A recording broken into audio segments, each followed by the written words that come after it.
Peringatan, animasi ini dibuat dengan tujuan sharing pengalaman pribadi sang pengirim cerita. Dimohon untuk menghargai cerita tanpa menyudutkan beberapa pihak. Selamat menikmati.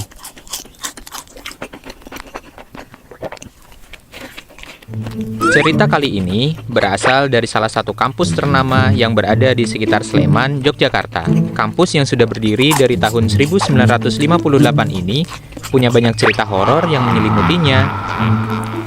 Kenalin, nama gue Roni. Gue udah lama kerja sebagai koboi kampus. Maksud gue security kampus. Hehehe. Awalnya, gue cuman kerja sebagai penambang pasir.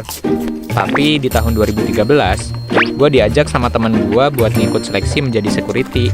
And then, gue akhirnya keterima jadi security kampus. Banyak kejadian yang gue alami sebagai security. Tapi kali ini, gue bakal cerita pengalaman horor gue di kampus ini. Pertama kali bekerja, gue bertugas seperti biasa. Keliling area depan sampai belakang kampus. Pas gue ada di area belakang kampus, gue tiba-tiba mendengar suara keramaian di salah satu kelas. Kayak ada kegiatan perkuliahan, tepatnya di lantai 2. Gue mencoba samperin tuh kelas pelan-pelan. Jujur, gue penasaran, gimana bisa ada perkuliahan di jam 11 malam.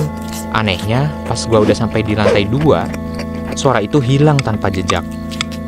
Karena gue bener-bener penasaran, gue coba ngecek setiap kelas. Dan memang bener-bener gak ada tanda-tanda manusia. Cuma ruangan kosong dan lorong yang diselimuti kegelapan malam itu. Shit, ini gue gak salah denger kan? Seketika bulu ketek gue mulai merinding.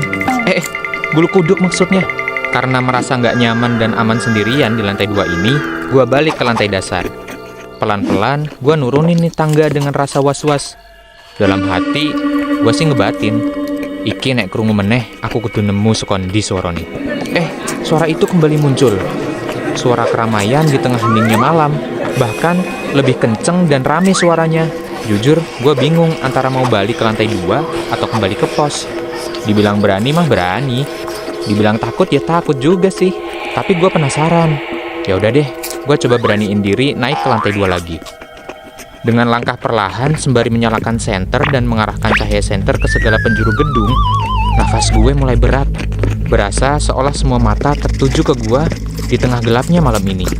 Kebetulan ada pintu gerbang teralis di lantai 2. Gue pelan-pelan buka.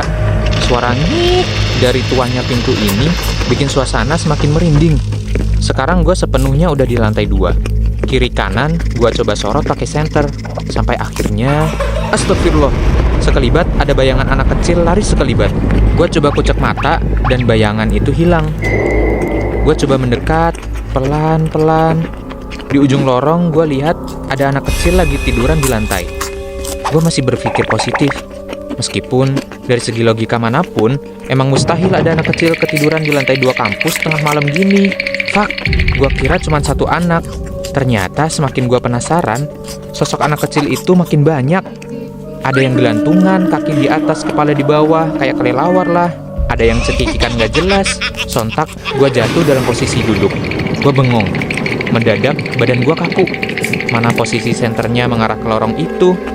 Tampak semua kengerian yang belum pernah gue lihat seketika gue lihat. Dengan tekad dan bermodalkan keyakinan, gue coba berdoa dalam hati. Dan yes, gue bisa berdiri.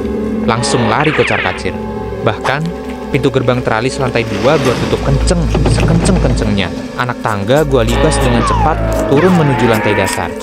Gue sempat terjatuh dan terguling beberapa kali, namun tidak menghiraukan dengan tujuan yang penting gue selamat. Gue berlari dengan cepat menuju pos jaga dengan nafas tak beraturan. Teman-teman security lain yang sudah membaringkan badan heran, kenapa gue ngos-ngosan dengan muka lemas penuh keringat.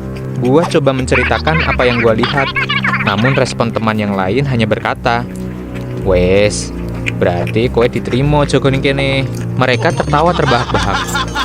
Pagi hari setelah kejadian malam itu, gue merasa badan gue jadi lemas, bahkan merasakan panas di bagian dada setiap malam hingga 7 hari lamanya. Kali ini, di hari ke-8 gue bekerja, gue mengalami kejadian tak kalah menakutkan bersama teman yang sudah senior. Sebut saja Pak Rebo. Di tempat gue bekerja, ada salah satu gedung yang dianggap paling angker. Tepatnya di sebuah gedung perpustakaan. Yap, tempat sumber ilmu yang membosankan ini adalah tempat favorit The Demit di sini. Damn. Dari cerita senior satpam yang lain, banyak yang sering diganggu ketika berjaga di perpustakaan. Gue diminta oleh sang komandan untuk berjaga malam di perpustakaan itu, karena kabarnya akan ada demo besar-besaran besok pagi. Nasib. Alih-alih agar tidak ada yang sabotase perpustakaan yang masih satu gedung dengan gedung birokrasi kampus, gue dan Pak Rebo berjaga dan berkeliling sekitar gedung perpustakaan, memastikan tidak ada mahasiswa yang masuk ke dalam gedung. Tepat jam 11 malam, gue berkeliling dan masuk ke dalam lorong rak buku satu persatu. Dengan senter kecil yang gue bawa, gue usahain selalu ngarahin tuh senter ke setiap sudut lorong dan sesekali mengarahkan ke jendela panjang perpustakaan. Sudah beberapa lorong yang gue lewati, namun ketika memasuki lorong ke-6, gue ngedengar suara batuk dengan nada yang agak berat. Gue merasa itu adalah Pak Rebo, karena tipe suara yang hampir sama dengan suara Pak Rebo. Old man being old man lah. Tapi anehnya, suara batuk itu datang lagi, dan arah suara berada di lorong lainnya. Gue kembali untuk memastikan sambil memanggil nama Pak Rebo. Pak Bo, ini kok jenengan? Sialnya, gak ada balasan sama sekali dari Pak Rebo. Gue mulai panik. Gue ngarahin senter ke semua sudut lorong. Gue terus memanggil nama Pak Rebo, sembari berjalan menuju tempat mereka tidur. Tepatnya di sebuah ruang tunggu. Jujur, gue agak bingung. Tidak ada Pak Rebo di tempat itu. Karena sebelum gue berkeliling, Pak Rebo masih tertidur pulas beralaskan tikar. Pak Bo! Gue terus mencari keberadaan Pak Rebo hingga keluar gedung. Namun, Pak Rebo tidak menampakkan batang hidungnya. Ketika gue kembali ke ruang tunggu, gue menemukan sebuah kertas yang bertuliskan, "Ron, aku metu golek madang. Mau kowe tak goleki ra ono." Nah, itu anehnya.